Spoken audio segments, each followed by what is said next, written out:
If I walk in the pathway of duty, if I work till the close of the day, Lord, I shall. Hi, welcome to The Last Mile of the Way on Gospel 1590 KPRT.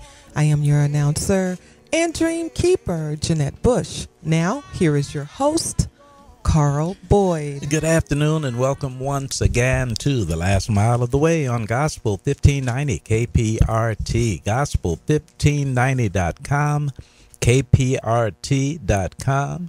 Today is Thursday, March 15th. We have determined, because of Debbie D., our resident author and poetess, that Thursdays would become Tamika Author's Day. And that is when we get an opportunity to interview distinguished authors. And today is no exception to that distinction. And it is a singular privilege, honor, and pleasure to bring to the microphone a Kansas Citian who happens to reside in Georgia now, Atlanta specifically. Her name is Tamika Williamson, and we want to welcome her home to Kansas City. If you get close to that microphone, let us welcome you as Debbie D waves to you. Thanks for being here. Well, thank you, Mr. Boyd. I'm glad to be here. Well, now, it is good for you to be here, because I think that the last time you and I saw each other, you were not quite in Atlanta yet. What were you doing the last time we saw each other? I was trying to graduate from high school. Yes, indeed. And apparently you did a good job of it, because you are distinguishing yourself in more ways than one. And let me just say, in behalf of The Last Mile of the Way, we are blessed and honored to have Tamika Williamson. Now, by what title should you be addressed as you speak, as you write, as you conduct leadership seminars, as you had in your resume something about the Six Sigma Black Belt Leadership Award or accomplishment? Tell us a little bit about what Tamika Williamson is doing these days. Well, I tend to think of myself as the efficiency expert. All right. That's my word. That's good. And what I'm doing, I'm basically helping families, helping companies look at how they can be more efficient in what they do, whether it's being more efficient in your life as you're planning for your future endeavors, or whether you're trying to look at how to make your company operate more efficiently, a lot more leaner, and a lot more cost effective. Tamika Williamson, last time we saw each other trying to graduate from high school, how did your, at that time, trying to graduate from high school evolve into becoming an efficiency expert for major corporations?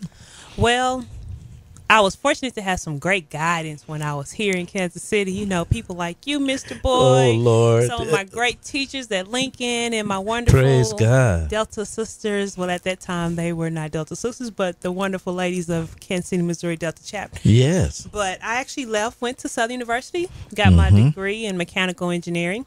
And that's where that process really started, working in engineering and working in manufacturing, and understanding just processes and putting those processes in place and understanding the operational flow. And that really can translate over into businesses. Everything has to have a flow.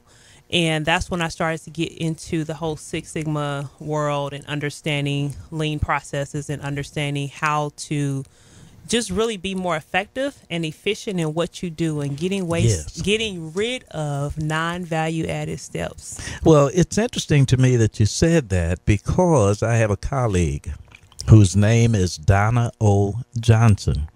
Don't know if you would ever have had the opportunity to meet her, but she has come from the corporate world into the education world. Now, let me tell you why I brought her up. She has a book. As a matter of fact, she has two. One is called Guaranteed 4.0. The other one is called Guaranteed A++. And in her system of study and application, she says you are guaranteed a 4.0 if you employ the system and do not get all A's. She will give you $100.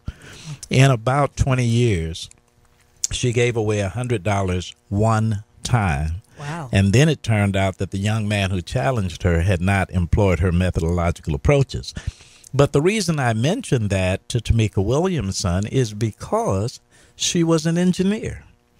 See? So what is it about the application of engineering principles that helps you to expand beyond just engineering into the world of work, into the world of academia, so that when those principles are employed, it helps us excel? Well, I tell students, because one of the things I'm passionate about is STEM education, because I Yes. think there's a lot of opportunity there. But one of the things I tell students, engineering and, well, scientists, because engineering is a form of science. Yes. We make the world go round. All right. And it's like mathematics. There's always a solution to the problem.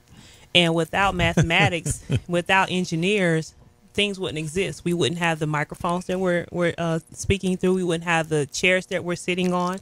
We wouldn't have the infrastructure that we have that allows cities to be cities. Yes. It's all because of engineering. It's all because of the science that's applied to it. So if you look at it from that standpoint and see that math is all around us, science is all around us, that's why it's important to understand how to apply those to everyday life. You can't function and you can't live without it. So that's why it's easy to transfer that knowledge and transfer the baseline of the study to real life application. Did you find that before you graduated from high school, perhaps even before that the principles you applied at being successful mirrored some of what you are employing now, or did that come later?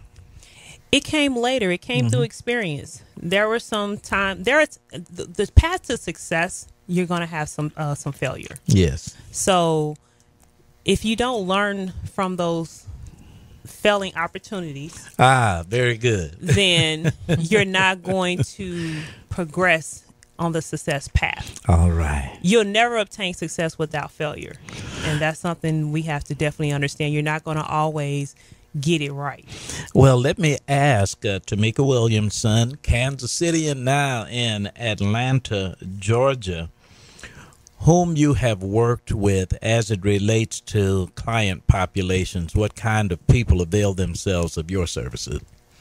Well, I've worked with some foundations. All I've right. worked with some nonprofits, and that's primarily where I'm spending a lot of my time because I've been focusing more on the educational side. All right. I'm also doing some personal coaching for individuals who are looking to Is that right? further their just whatever their endeavor is, whether it's leadership up the corporate ladder or some people who are looking to transfer from the corporate world to entrepreneurship. Yes. I'm looking now to do some partnership on the corporate side and start building that out. Yeah. Also, Needless to say, there are people who are listening here in Kansas City, Missouri, interested in Tamika Williamson at a personal level because they know you, but also on a business level. How far do you travel in your services? there's no limit in traveling. All right. I travel all over. Actually, two of my coaching clients live in two different states, and neither one of those states is Georgia. Is that right? So do you do more traveling or do you do more virtual work via the technology that's available? It really depends what the need is. Coaching you can do virtually. Okay. In terms of me doing speaking engagements or facilitation or workshops, then that I have to do face to face. I'm actually we're working on a couple of things now because with the John Maxwell team, which I'm a part of, we're actually getting ready to roll out our Youth Max, which is a leadership program for young people. Outstanding. And we're about to tackle some of the issues that are plaguing our young people, mainly anti-bullying. That's probably going to be the most popular one. Absolutely. Now, do you find yourself, as it relates to client base, having come from an urban community and now in Atlanta, Georgia, dealing more with the urban landscape, or do you find yourself going out into rural, suburban, foreign? Predominantly it's been urban based right now, but I want to diversify that because there are still some needs in the rural areas. There are some things, some gaps that the kids are not getting out there also. Some of the struggles we have within the urban areas in terms of schools, they have some similar struggles also. You know, I was in the state of Arkansas, and when I made my presentation was largely about the urban core.